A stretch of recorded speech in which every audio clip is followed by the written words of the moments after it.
Hello everyone, welcome to our 10 minutes a day series. This side Himani and today we are starting with the part 5 of chapter 47. तो आज के इस video में हम discuss करने वाले हैं all about the digital currency.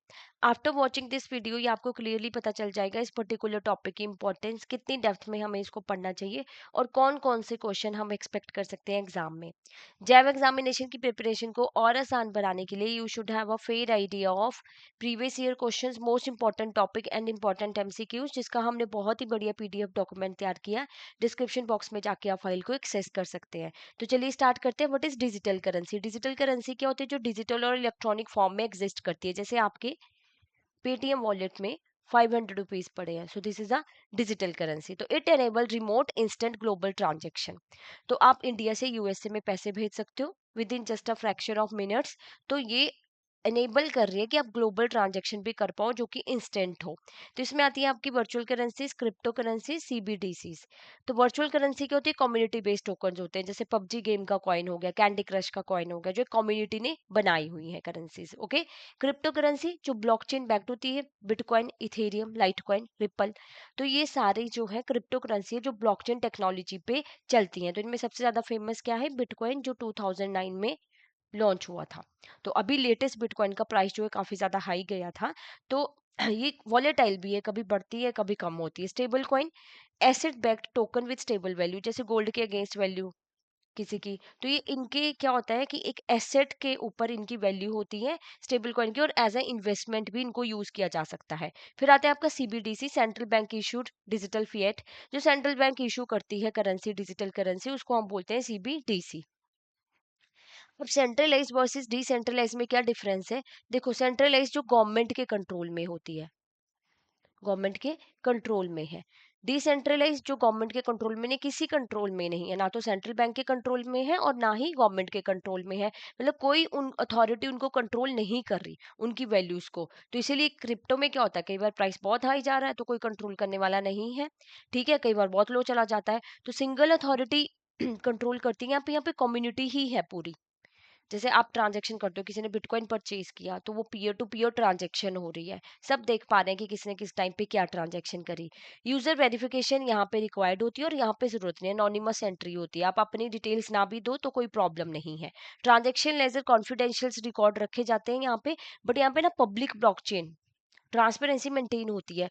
जो उस चेन में जुड़े हुए हैं उन सबको पता चलेगा कि आपने क्या ट्रांजेक्शन करी। मान लीजिए आपने बिटकॉइन परचेज किया, तो जो भी जुड़े हुए हैं नेटवर्क में उन सबको पता चल जाएगा कि bitcoin has been purchased by you. तो ये काफी ट्रांसपेरेंसी रहती है इसमें। लीगल फ्रेमवर्क क्या रेगुलेटेड रहती है, क्योंकि गवर्नमेंट या सेंट्रल बैंक का कंट्रोल होता है सेंट्रलाइज करेंसी में। बट अगर हम बात करें डिसेंट्रलाइज करेंसी की, जो कि है क्रिप्टो, वहां पे कोई ना लीगल लीगल तो है ये, but clear rules and regulations नहीं बनाए गए हैं इसको लेके। Okay, so that's the difference between centralised and decentralised. तो सेंट्रलाइज्ड में आती है हमारी virtual stable coin and CBDC, और डिसेंट्रलाइज्ड में आती है हमारी क्रिप्टो करेंसी। अब क्रिप्टो करेंसी में क्या होता है? ब्लॉकचेन एंड क्रिप्टोग्राफी यूज करते हो। कोडेड फॉर्म में ट्रांजेक्शन्स होती है। ब्लॉकचेन टेक्नोलॉजी यूज हो रही है कि एक तरह का डिजिटल रजिस्टर जहाँ पे रिकॉर्ड मेंटेन होता है और सबके पास उस रिकॉर्ड की कॉपी होती है, तो कोई भी चीटिंग नहीं कर सकता। एक जो ट्रांजेक्शन हुई वो सबके पास रिकॉर्ड फॉर्म में चलेगी। P to P, peer to peer होती है। बॉर्डरलेस पेमेंट होती है। स्टोर ऑफ वैल्यू, आप इंडिया से यूएसए में ट्रांजेक्शन्स कर रहे हो, किसी और कंट्री में कर रहे हो, तो डजेंट मैटर, कोई ऐसा रिस्ट्रिक्शन नहीं है। डिसेंट्रलाइज है तो ट्रांसपेरेंट है, कोई गवर्नमेंट कंट्रोल नहीं करती है, ना ही कोई सेंट्रल बैंक कंट्रोल कर रहा है। तो इसमें रिस्क क्या रहता है? हाई रहता है। क्यों? बिकॉज कभी इसका रेट काफी ज्यादा अप चला जाता है, कभी लो हो जाता है, क्योंकि सेंट्रल अथॉरिटी कंट्रोल नहीं कर रही है। तो वैल्यूज अप डाउन होती रहती हैं। अब बात करें वर्चुअल करेंसीज की, ये क्लोज्ड सिस्टम में ऑपरेट होती हैं, जैसे आपकी ऑनलाइन गेम प्लेटफॉर्म हो गए, पबजी, कैंडी क्रश वगैरह। तो क्लोज सिस्टम में है कि उन्हीं ने बनाई है। Centralised issues and management, centralised होती है, मतलब एक सेंट्रल अथॉरिटी का कंट्रोल रहता है यहाँ पे। नॉट टिपिकली लीगल टेंडर, तो कोई ऐसा लीगल टेंडर नहीं इनको माना गया है। जैसे हमने डिस्कस किया कि कैंडी क्रश गेम ने कोई अपना कॉइन लॉन्च किया है, ठीक है, पबजी का जो कॉइन होता है गेम का। So they are the virtual currencies.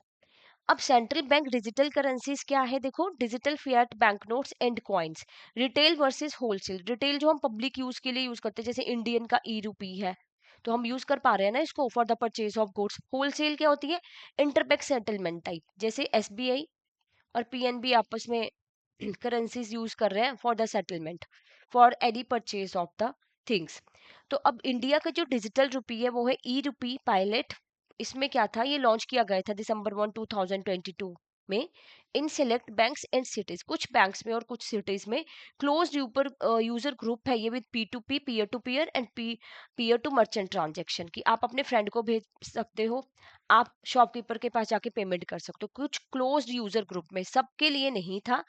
ठीक है, टोकन बेस्ड है ये, कि जैसे आपके पास 500 रुपीज पड़े होते हैं ऑनलाइन, तो वो है आपकी डिजिटल करेंसी। ठीक है, तो मतलब 500 रुपीज का मान लीजिए एक टोकन हो गया, टोकन की फॉर्म में होता है। ब्लॉकचेन सपोर्टेड सिस्टम यूज होता है इसमें भी।